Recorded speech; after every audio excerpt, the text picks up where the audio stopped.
Hi, everyone. I'm Olivia Mattis. Welcome on behalf of the Sousa Mendes Foundation to our program today. I'm so glad you've joined us.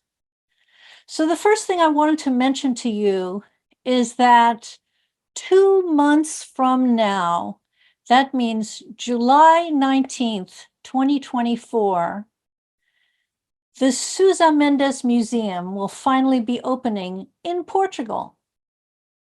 So this is a project that has been years in the making, and it's so exciting that we're now at the countdown stage.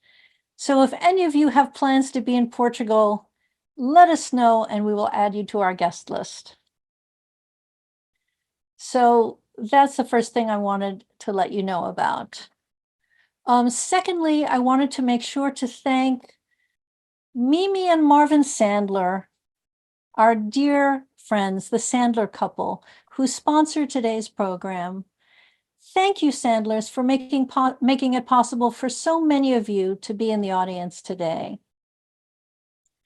Today's program features a story of real exceptional Jewish resistance during the Holocaust period.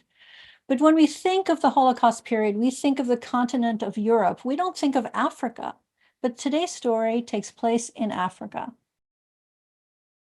Our moderator is Dr. Judd Newborn, who is one of the leading world's experts on all kinds of Jewish resistance. And you heard him give a whole talk on the phenomenon of Jewish resistance just a few months ago. So he will be serving as our moderator, and he will be introducing today's speakers. So Judd, please take the floor. Thank you, Olivia, as always, and greetings, everyone. I'm Judd Newborn, as you heard. I served as founding historian of New York's Holocaust Museum, the Museum of Jewish Heritage. I'm co-author of Sophie Scholl and the White Rose Student Anti-Nazi Resistance.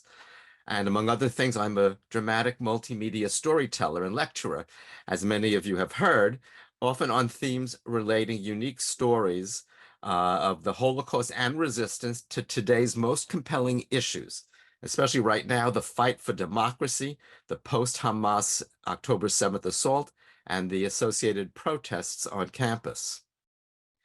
Now, the Sousa Mendes Foundation has a remarkable program for you today. It tells a story that is unique, unsung even by many scholars, or most scholars, and for most of us, an extraordinary revelation.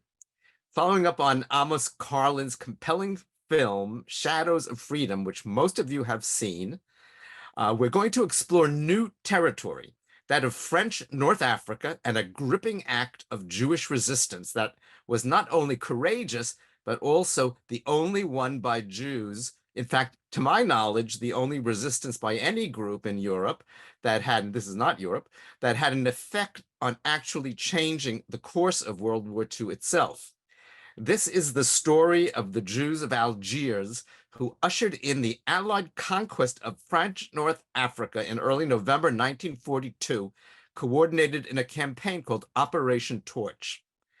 Now, when most of us, of certain generations at least, think of North Africa and World War II, the 1942 film Casablanca probably comes to mind, under Vichy French rule, with Humphrey Bogart and Ingrid Bergman. Other than that film, people may think of Nazi General Rommel's North African campaign and his defeat at El Alamein. But hardly anyone thinks about the Jews of North Africa as having had any significant connection to the Holocaust, much less to resistance. The Holocaust is mostly seen as having only affected significantly the Jews of Europe. Now, our two guests, therefore, are going to correct these assumptions with a startling story. Amos is a filmmaker and composer, Amos CARLEN. He's an alumnus of the University of Toronto, the Berklee School of Music, and the Academy of Design. He's worked on films that have been screened at Cannes, Sundance, and the Toronto International Film Festival.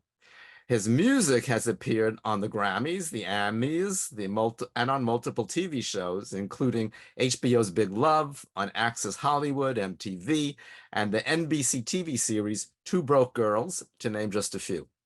And he's not only directed the documentary we're discussing today with his film partner, Aline Robichaud, but Amos also composed the score. Now, that's a multi-talented filmmaker for you.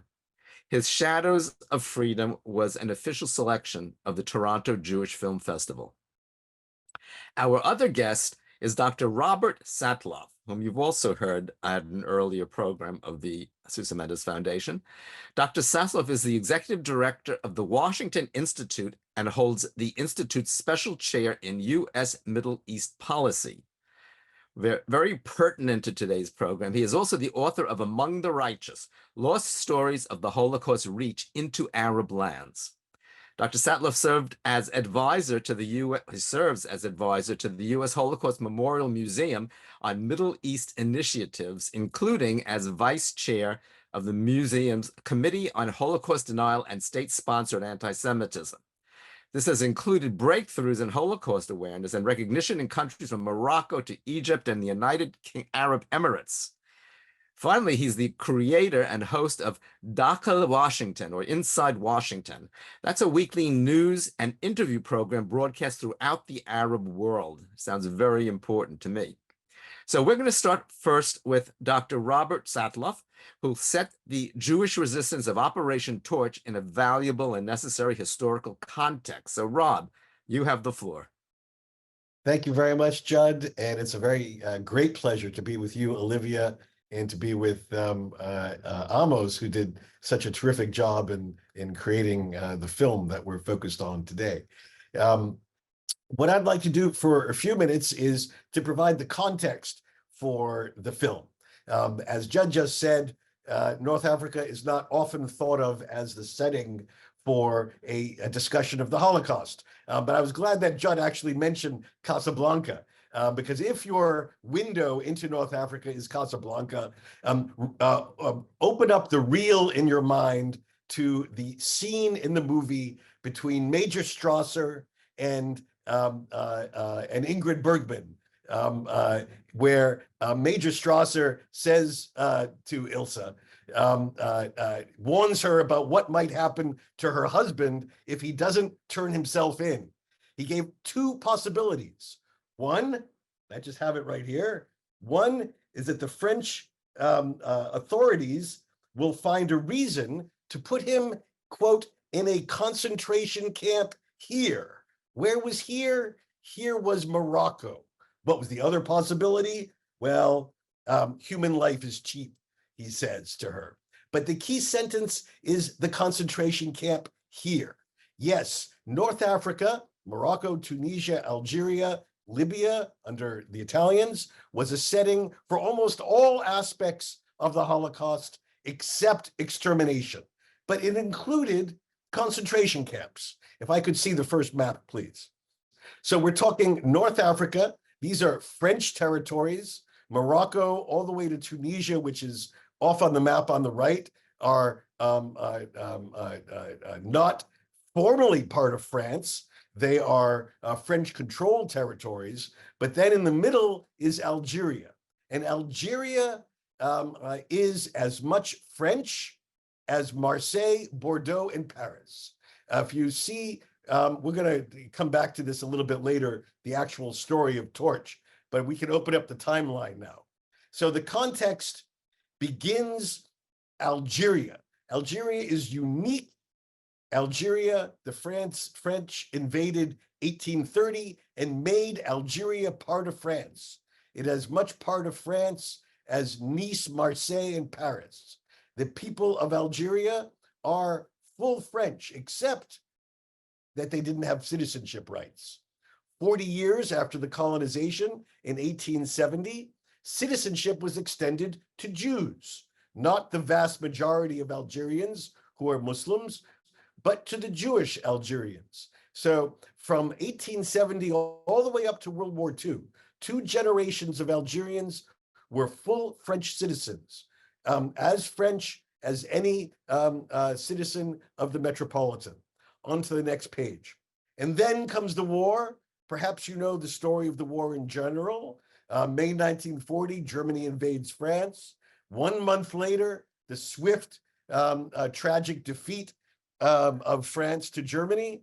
Almost immediately, the chief of the army at the time becomes the leader of the new French state that signs the Vichy ceasefire armistice with Germany, and that is Marshal Philippe Pétain, who in July formally becomes the head of state. And then very soon thereafter, the French take their own steps toward persecuting the Jews who are within French territory. It's only 2 months after 3 months after the abysmal defeat of France to Germany that the first law of the Jews, Statute des Juifs, is approved.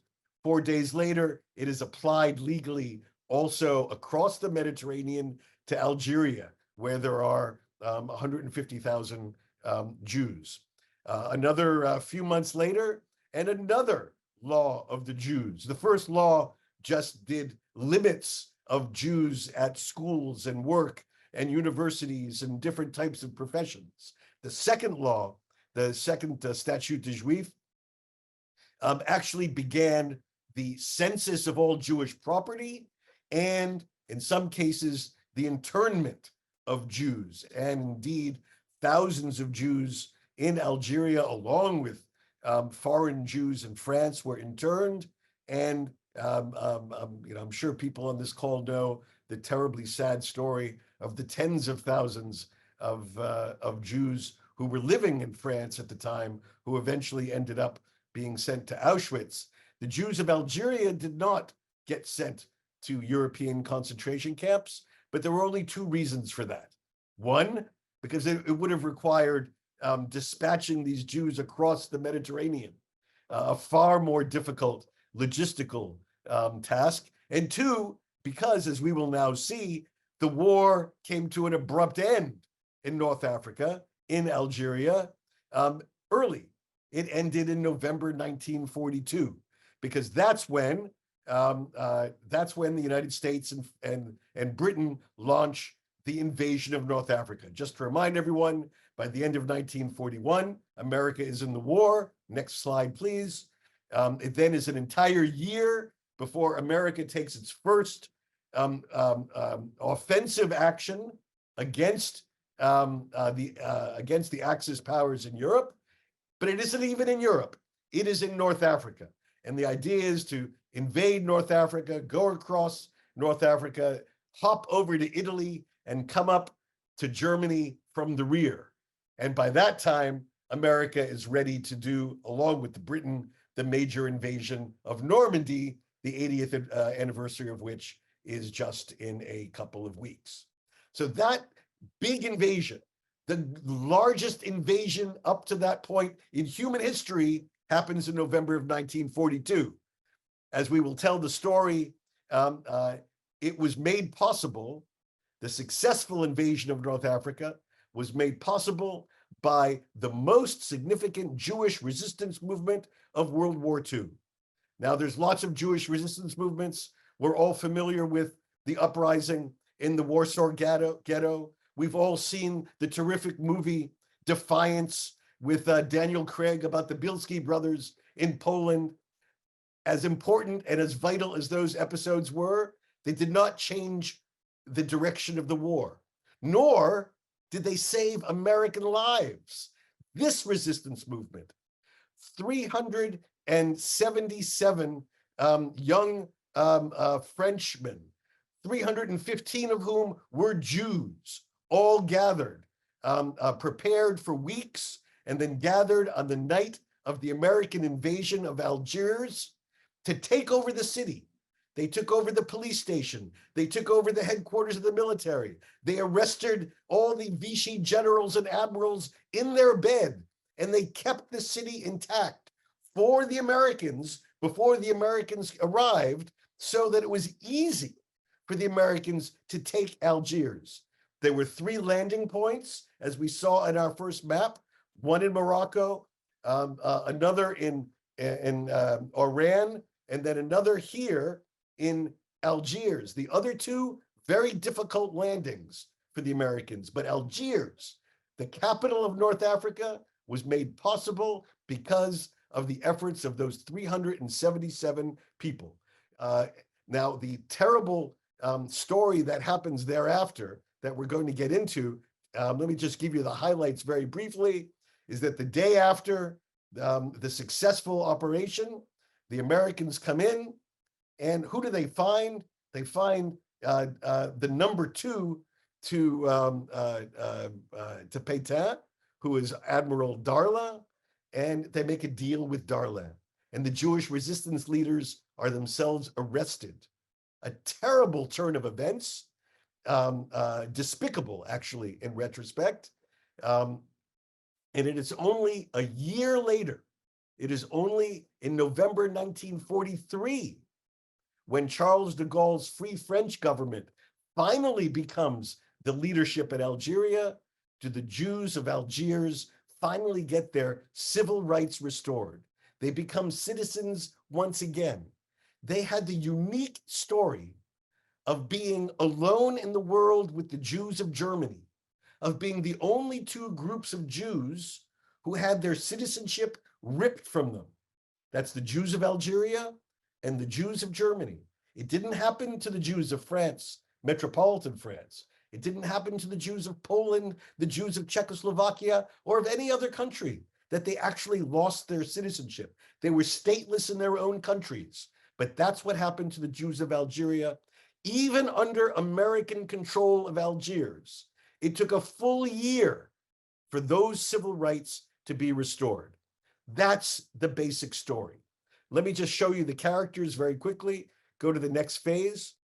The Jewish community of Algiers, the resistance, had as its moral leader Dr. Henri Aboulker, who was a physician of great renown, elderly by this time, but broadly respected.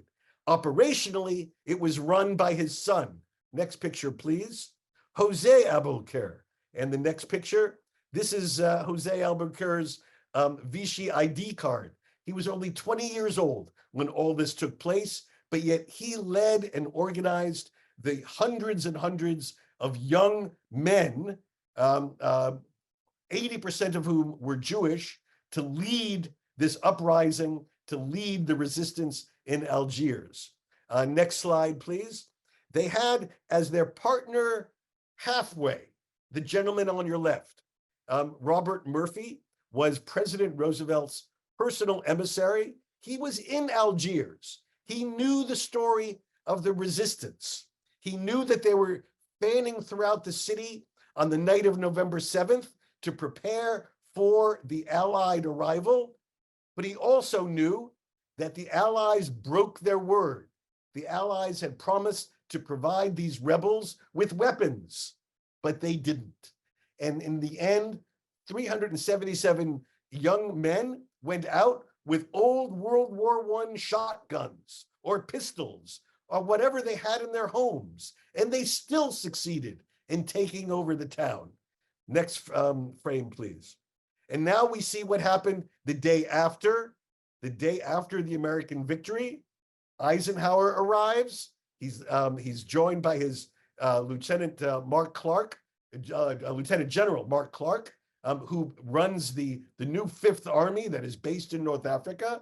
And they negotiate with the man in the middle, Admiral Jean-Francois Darlan, who is, as I said earlier, he is the senior French official in all of North Africa. Darlan does a deal. It is called at the time the Darlan deal. It was excoriated in the American press as a deal with the Vichyites, a deal with the fascists. America had promised to bring liberty and democracy to North Africa, but instead we did a deal with the local leader. Why? Because it eased our transit through North Africa to Italy and then into Germany. But this is the imagery of what happened in the first week of November when Eisenhower did the deal with Darlan. Next slide, please. You can see Darlan in uniform with Mark Clark. From November to December, there was a partnership between the American forces November to December 1942. And then what happens just around Christmas 1942? Next slide, please. Darlan is assassinated. Assassinated not by a Jewish resistance, but of all people, by a royalist, someone who opposed Darlan, believe it or not, from the right. But Darlan was hated viscerally, left and right.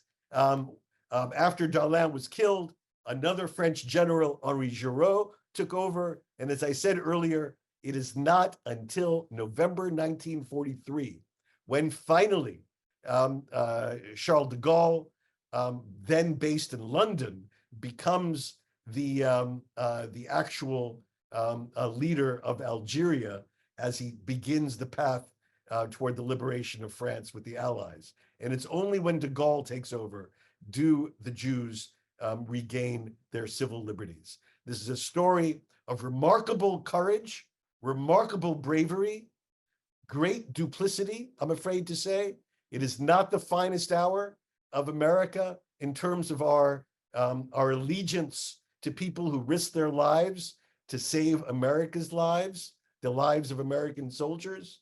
It's still decades later that Jewish resistance, that the fact that they were Jews has rarely been recognized, even by Jewish institutions, rarely include this story at the list of Jewish resistance movements of World War II, which is something that I hope that today's event can help feed that process. And there, I'm delighted that AMOS has given us such a terrific film, which will broaden the story to new audiences. And with that, I want to turn the floor over to AMOS. Thank you. Thank you so much, Rob. And thanks everyone for attending. I should also mention that Rob was really such an amazing contributor to the film, probably the key contributor, although we had a lot of great ones. So thank you for that. What I wanted to talk about today was a couple things that kind of give you a little bit of behind the scenes about making of the film. For those of you who have seen the film, we don't need to go over everything, and Rob just gave you some amazing context on it. And for those who haven't seen the film, hopefully you will soon. And but what I want to talk about was the first thing I want to talk about was one of the most important things when you're making a documentary, especially a historical documentary, is the research component of the film. So I'm just going to kind of take you all through that. And then the second thing I'm going to talk about is the music aspect of the film. Olivia is a musicologist, and she asked me to discuss a little bit about the composition of the film and to give you some insight into the power of music in film. So we'll go through those two things in my 15 minutes here. So if we could just pull up the first slide.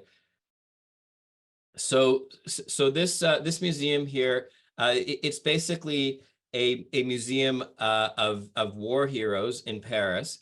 And this was brought to our attention by someone who we hired to do some research for us in Paris, who found that there were some archives there on José Aboulker, if you can go to the next slide, who is the protagonist of the film. Robert mentioned him, and again, for those of you who have seen the film, you know something about him now. So I went into this little room, and they said I have an hour with the archives to go through them, and there were two boxes that looked like this. I had no idea what was going to be in these boxes, and I was more than pleasantly surprised. So I'm just going to walk you through a few of the things that I found in there. There were many documents that ended up being very key to our film. So this first one here was quite curious. You'll notice that this is José Aboulker, but you notice that the name there, it's a French identity card, ID card, and the name there you'll see is Jean-Gilbert Courcelles, right? Which is not his name. And I had no idea what was going on here, so it kind of got the wheels turning. Certainly, if you go to the next slide. Now, another thing I should say is that there weren't very many pictures of José available to us in all the research we did in archives and the internet.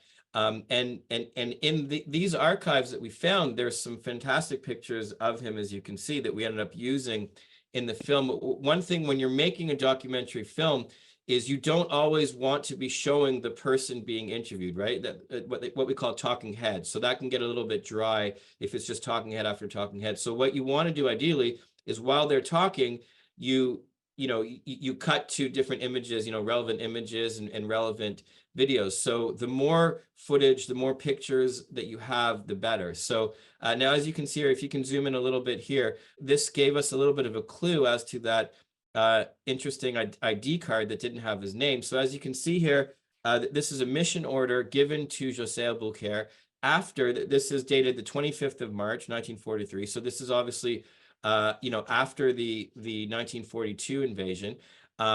And the Operation Torch that he was such a big part of. And what this shows is that he actually went on, and I had no idea about this, but he went on after that. The Allies were so impressed with what they did that they basically took him on to become a spy for the Allies. And this is one of a few missions that he actually did. As you can see in French here, I'll translate it really quickly, but it's an indeterminate duration. And it was going to be in England, and he's going to be leaving on the 25th March of 1943. So this is a really interesting component of the story that we ended up looking into a little bit more and talking about in the movie. Next slide, please. So now this, the mission order by Colonel Jus, for those of you who have seen the film, you know what a key document this is in the film, because what happened was that the young resistors, they were able to take over some of the key parts of Algiers and to basically, replace the people in charge of these key spots. And the main way that they were able to do that without barely a shot being fired was exactly with this particular document, which we didn't even know existed. And we ended up, this was a picture I took at the museum, and we ended up using this in the film. So this is signed by Colonel Jus, and he was a collaborator with the resistance movement. So he was a French, he was part of the Vichy government, but he obviously was against it and he resisted it. And this was really such a key component of the film. So what this basically says is, if someone hands this to you, and you're a security guard, this talks specifically about a few places, but can you zoom that a little bit? Yeah, so Gare de la Villa des Oliviers. So this is the residence of the general commandant of Algeria. So this basically says that, if someone comes and shows this to you, then they can take over that post. And that's exactly what happened. And this was obviously thanks to Jus. So this was really an amazing document that we came across as well. If you could skip to the next one here. Now this is also something that we weren't aware of, and was another document that we ended up including in the film. This is a Medal of Freedom given to José by the United States government under the auspices of Eisenhower, I guess some 10 years after the events in question. And this was also shown in the film. And this was just amazing. I just couldn't believe it. I was tingling in my spine when I came across all these things here, because I couldn't believe that this was actually just in an archive somewhere and not framed, in the museum or somewhere else. This is the actual citation for the Medal of Freedom that José received, and it speaks to obviously the amazing contribution that him and these resistors made. And it's shocking to Robert's last point about still how little known that this is, despite the fact that it was obviously recognized by the highest level of the US government. So that's, I want to take you through that. So without further ado, we can get into the musical component of things, and we'll start with that. I'm gonna ask you to play some of this clip here. Now this is we're gonna listen to some of this clip without music, and then we're gonna listen to it with music, and I'll do a little bit of a talk about that. These were young Jewish Frenchmen who were motivated to act because of the unique persecution that they suffered as Jews. denied school, denied jobs, denied where they could live, denied citizenship because they were Jews. The Jewish community in Algeria had become citizens in 1870. The Muslims were rarely French citizens, but the Jewish community en bloc was made citizens. Vichy passed a decree which deprived them of citizenship. So they're a pariah group. They're not only a pariah group, a persecuted group, but their future had disappeared. Looking through the lens of today, one doesn't appreciate the extent to which Algerian Muslim authorities, religious authorities, worked side by side with the Jewish community in Algiers, protesting the imposition of Vichy laws. They were opposed to what Vichy was doing to persecute the local Jews. Leaders of the Muslim community, leaders of the Algerian nationalist community publicly said, "We take no joy in seeing what is happening to the Jews. What's happening to the Jews is what's happening today. First it'll be the Jews, tomorrow it will be us." The Jewish community in Algiers also knew the bigger, darker story about what was going on in Europe. Okay, and now we're going to hear it with music. These were young Jewish Frenchmen who were motivated to act because of the unique persecution that they suffered as Jews. Denied school, denied jobs, denied where they could live, denied citizenship because they were Jews. The Jewish community in Algeria had become citizens in 1870. The Muslims were rarely French citizens, but the Jewish community en bloc was made citizens.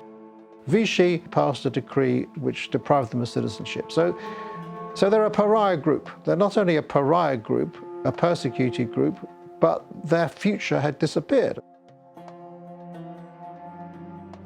Looking through the lens of today, one doesn't appreciate the extent to which Algerian Muslim authorities, religious authorities, worked side by side with the Jewish community in Algiers, protesting the imposition of Vichy laws.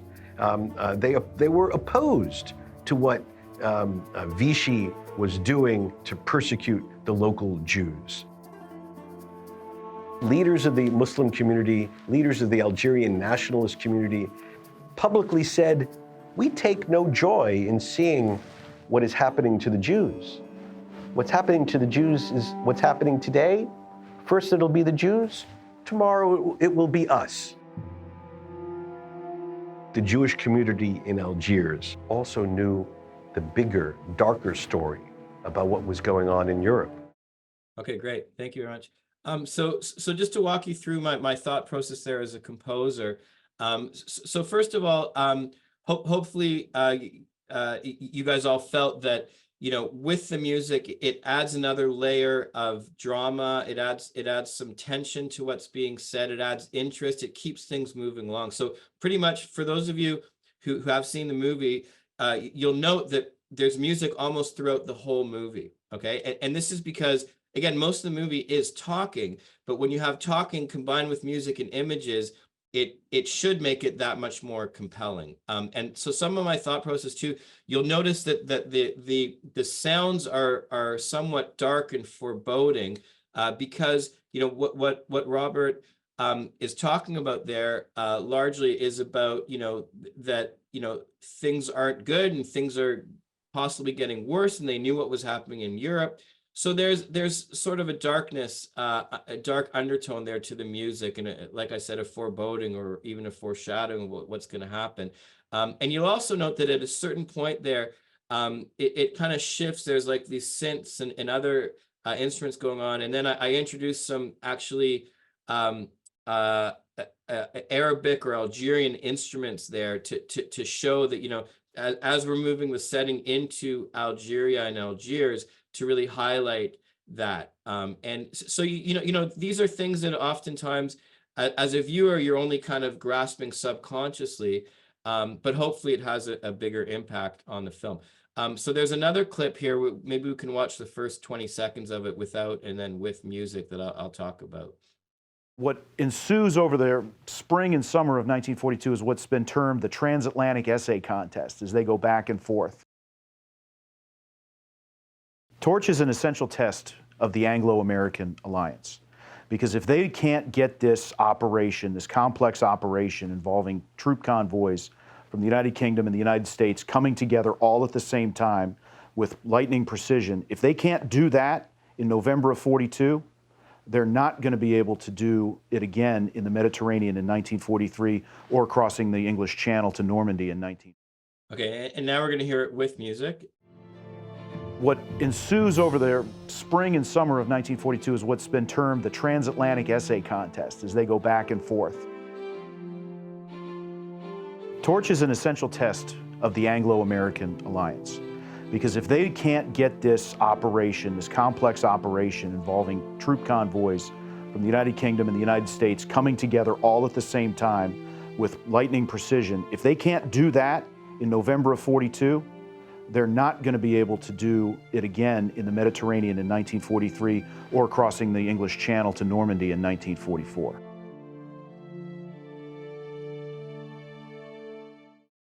Okay, now what you should be able to hear there from the music is there's an orchestral, almost triumphant sound going on there.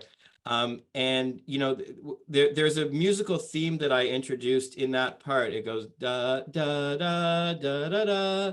Da, da, da, da, da, da. So this is a theme, and a lot of movies will have a theme, and that's where it's first introduced, and it has the effect. Again, that theme I thought, and I hope it comes through, was meant to be somewhat victorious and triumphant. I know I'm almost done here, but if you could just play these are the final credits of the movie where you see that theme being repeated.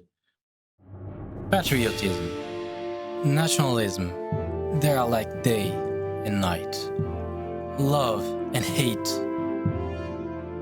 It was true French patriotism that gave birth to the Algerian resistance of the Second World War.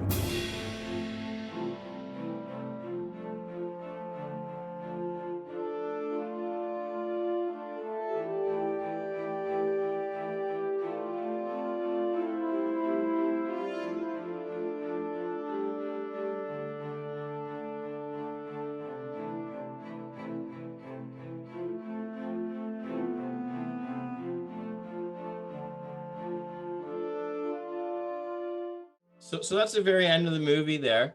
And you can hear that I reintroduced that theme with more instrumentation and a bigger sound, a bigger orchestral sound.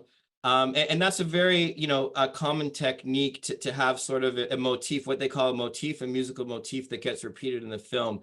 One of the most famous ones might be Star Wars that a lot of people would be familiar with. And I wanted to use that same idea, which I think is very effective in filmmaking. So that's all I had to say for now. Thanks again, and I look forward to your questions. Good. So now I'll take the floor back briefly just to tell our audience about what we have upcoming here at the Sousa Mendes Foundation. And while I'm making my announcements, this is a great time for you, our dear audience members, to continue putting your questions into the chat box. Judd Newborn is collecting your questions, and then he will be moderating the chat. So our next program is coming up on Sunday, June 9th. And we're going to have the famous attorney and genealogist, Randy Schoenberg, who is the grandson of another famous composer, Arnold Schoenberg. And Randy Schoenberg is famous in Holocaust studies circles and the general public, really, because he successfully argued before the country of Austria to have 5 Klimt paintings that had been looted by the Nazis and were hanging in the Belvedere Gallery in Vienna, returned to their rightful owners, who had been a Jewish family that was living in the United States. One of those paintings was then sold after he was successful, and Randy then used his portion of the proceeds in order to create the Los Angeles Museum of the Holocaust. So it's quite a heroic thing that Randy Schoenberg did. It was made into a famous movie called Woman in Gold with Helen Mirren and with Ryan Reynolds. So we have Randy Schoenberg here in person. He has a new film. It's a documentary film called Fioretta, where he's taking his son on a trip through 500 years of Jewish history using the lens of his own family. And it's a phenomenal film. It's been winning all kinds of prizes, and he will be here to answer your questions. So if you're interested in Jewish history or the story of the Klimt paintings or genealogy, you will want to sign up for this program. He will be joined by Adam Brown, who is a well-known Jewish genealogist who founded the journal Avotenu, or Avotenu Online, the online version of Avotenu, which means our forefathers. It's all about Jewish genealogy. Fascinating program. And we'll see a little clip in a moment about that film.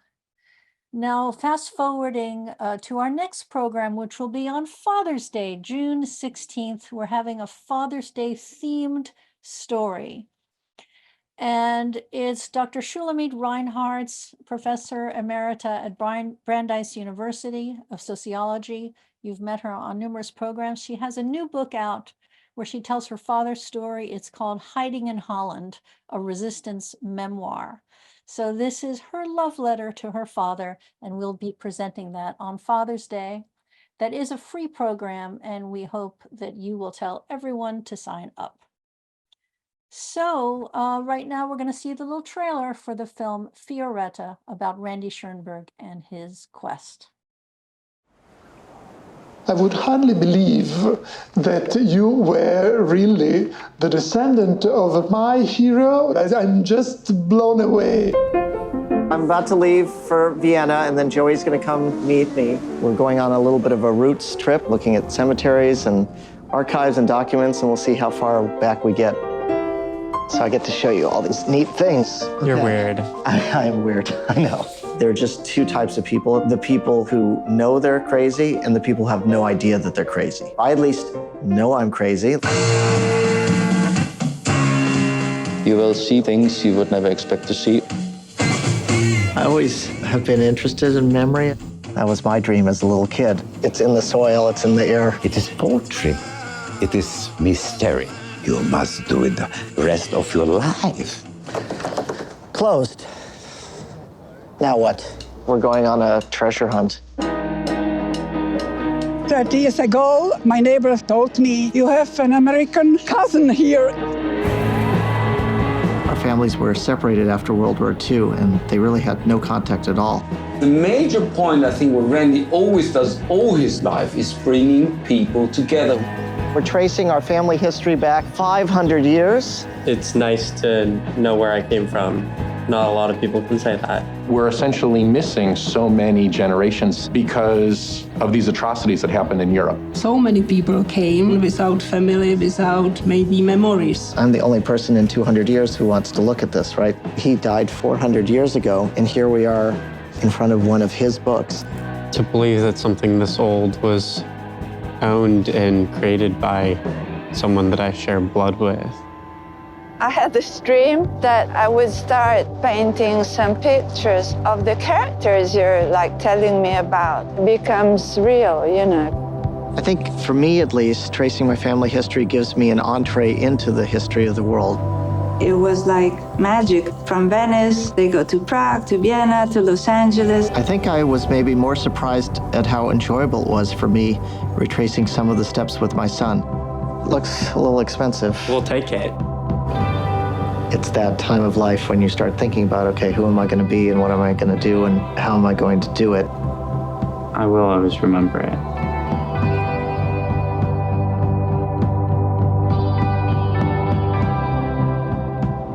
You could wear that to the Met Gala. Yeah, like, I don't think I want to wear it. I don't want to end up like Shlomo Mocho. He was burned at the stake, after all.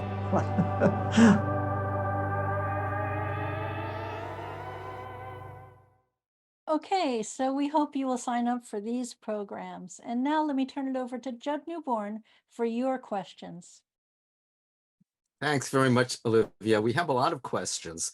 And I have some questions too, but I don't want to, co-opt everyone who's got their questions. So let's start with the questions of the audience.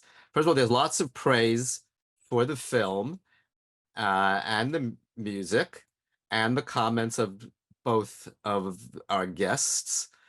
So that's not surprising. Here's a question. What happened to the Jews of Morocco? Dr. Satloff, Rob? So the Jews of Morocco, as opposed to foreign Jews in Morocco, the Jews of Morocco were not sent to concentration camps. Some Jews in Morocco were victims of legal discrimination, forced to move from wherever they were living into Jewish ghettos. If they were in the public service, they lost their jobs, many of them. If they were in the professions, there were limits on the professions, lawyers, doctors, dentists, pharmacists, that sort of thing, very severe limits. But the Jews of Morocco themselves were not sent to concentration camps. There were concentration camps in Morocco. And if you were a foreign Jew in France, or you were a member of if you were Jewish in the French army, for example, and you had just fought valiantly in May of 1940, and then you lost, your compensation for being on the losing side and being Jewish was to be sent to a concentration camp along the Moroccan-Algerian border, which were pretty horrific places to be. But the Moroccan Jews themselves survived the war without being sent to camps. That's an illuminating answer, Rob. Let's see. Here's another question. You mentioned that one of the great accomplishments of Operation Torch was saving American lives as well as the Allied invasion. But you didn't mention saving British or Soviet lives if it was a joint Allied action. Is there a reason? Well, Soviets are not part of this story. Soviets are, if you have the general war in mind, Stalingrad is happening this very week. And so they got other things to worry about. It was an Anglo-American invasion, but it was overwhelmingly American. The Anglos were essential. They actually were essential because they had war fighting experience. This was the first engagement for all the Americans. And they made all the errors one would make in one's inaugural engagement in war. So the Brits were essential, but it was the Americans providing the lion's share of the people. When I say that the Jewish resistance saved American lives, you can look very clearly at the number of casualties at the 3 different landing sites, Algiers, Oran, and Morocco, and you can just see it, that the number of casualties suffered by the invaders, the Anglo-Americans, were much, much less in Algiers than they were at the other 2 sites. And that's because of what these largely Jewish resistance fighters were able to accomplish. Since you mentioned that and we know that Operation Torch and the Allied invasion with the Americans involved in Algiers was being cooked up beforehand, someone wants to know, how come the US didn't somehow manage to smuggle in or provide better weapons to the resistors rather than these toy guns? And so this muskets? is a sordid story, I'm afraid to say. We lied. There's no short way of doing this. There's an absolutely terrific episode.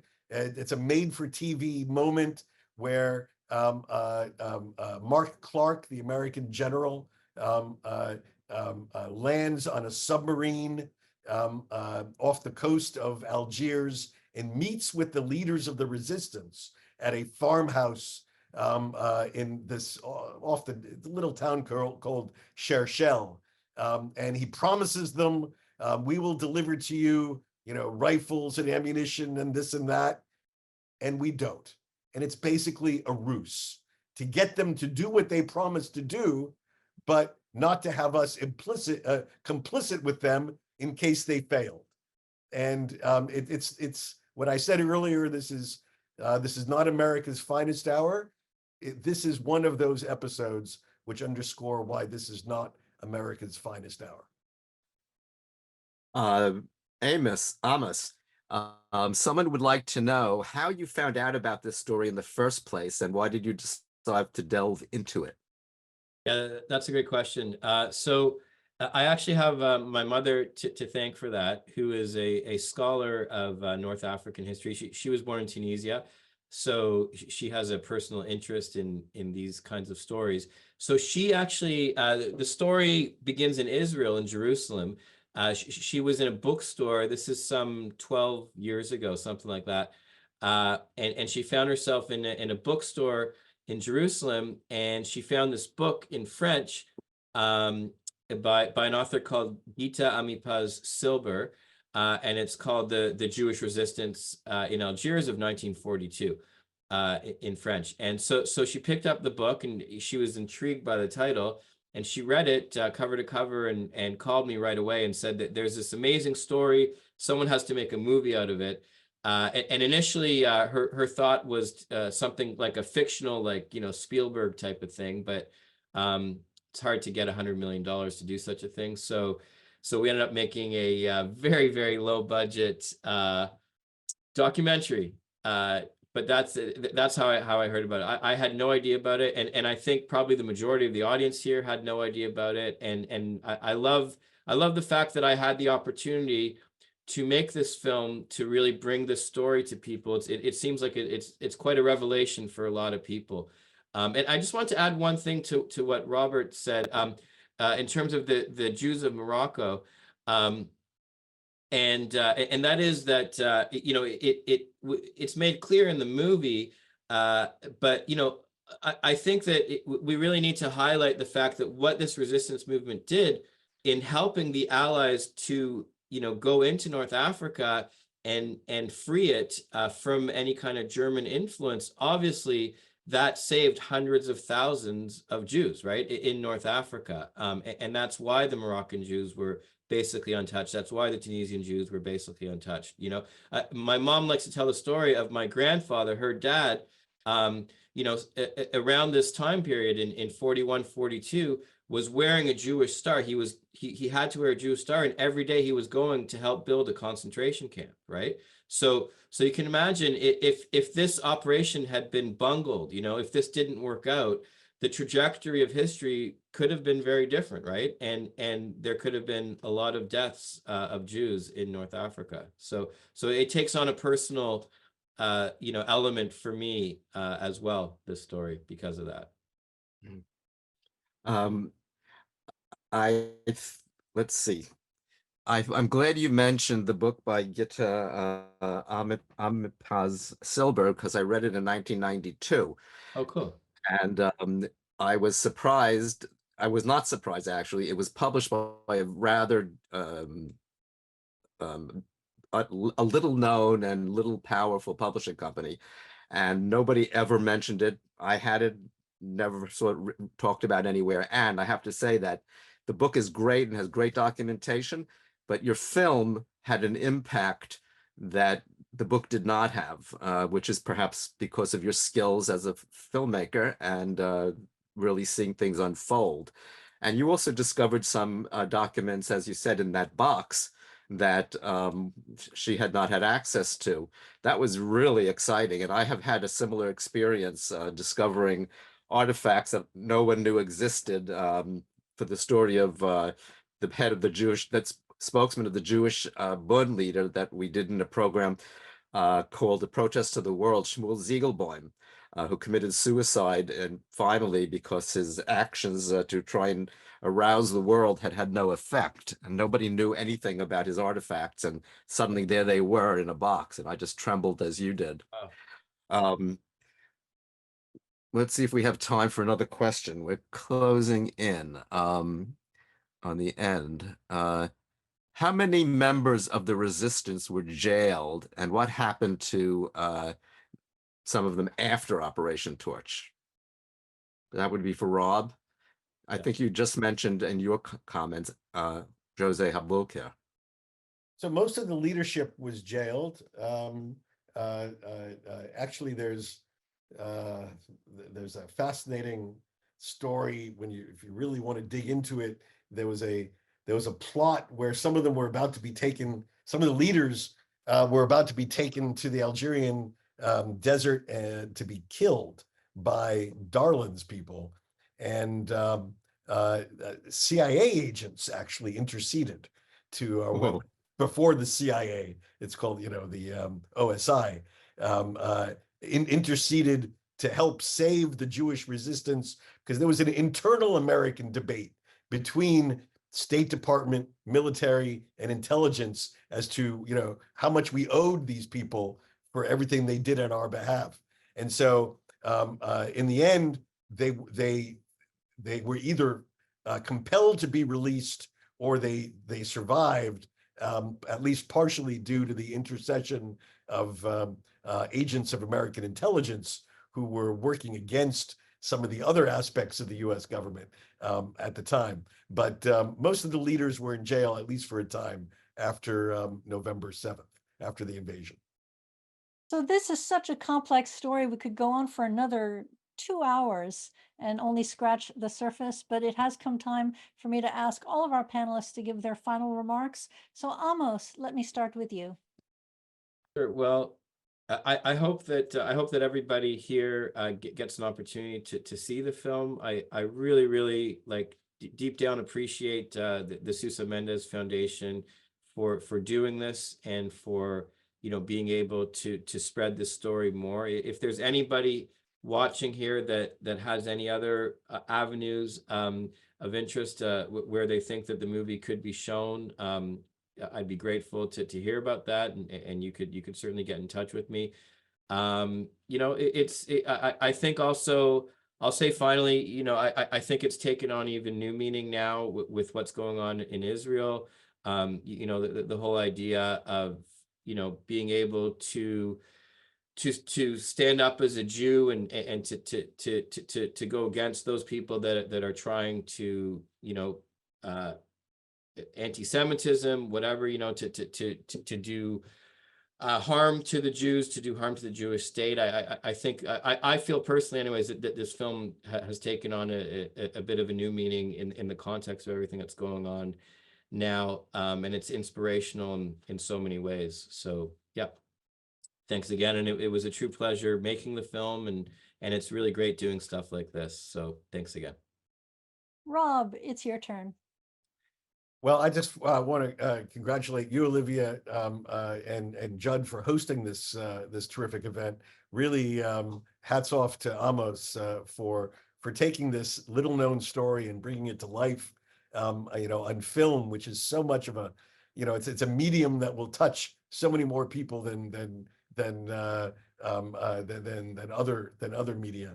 And Jewish resistance is I think, as Amos quite eloquently put, is I think today more important a theme of our collective lives than ever before. And so this story, the most consequential example of Jewish resistance during World War II, and the one that saved American lives, I think deserves to be told to every school child, in every school, in every in every state in our country. And certainly it deserves to be told to our children. So I just am thankful that we now have this extra tool to help us do that. So Judd, why don't you tie it up all in a bow for us? Well, to tie it up in a bow, I think, my thought is that Jewish anti-Nazi resistance was ignored or dismissed for decades after 1945, with the exception of the Warsaw Ghetto Revolt, which was also sometimes denigrated. So those who resisted compiled extensive self-published documentation, which was often ignored or considered exaggerated apologetics. But Holocaust historians since then have done a lot of serious research, not only corroborating these first witness accounts, but adding a great deal to the story and contextualizing it, as I have done in my program, so that we can truly appreciate the amazing accomplishments of Jewish anti-Nazi resistance, given the unique obstacles that Jews faced, unlike anyone else in Europe. So now I'm grateful to AMOS and to Rob and to the author Gitta Silber and to the Sousa Mendes Foundation for making it possible to add this another chapter that has been ignored and even further rounding out the picture. We need these stories, and you know what? We need them right now because of what's going on in the world. That's my wrapping it up. So I wanted first, once again, to extend my thanks to today's sponsors, Mimi and Marvin Sandler. Thank you, Sandler couple, for making it possible for so many in our audience to be here today. Thank you to our moderator, Judd Newborn, and our fabulous speakers, Rob Satloff and AMOS CARLEN. Thank you to our whole audience. Have a wonderful Memorial Day weekend. See you in 3 weeks, which is June 9th, for the program with Randy Schoenberg. See you then. Be well, everybody. Bye-bye.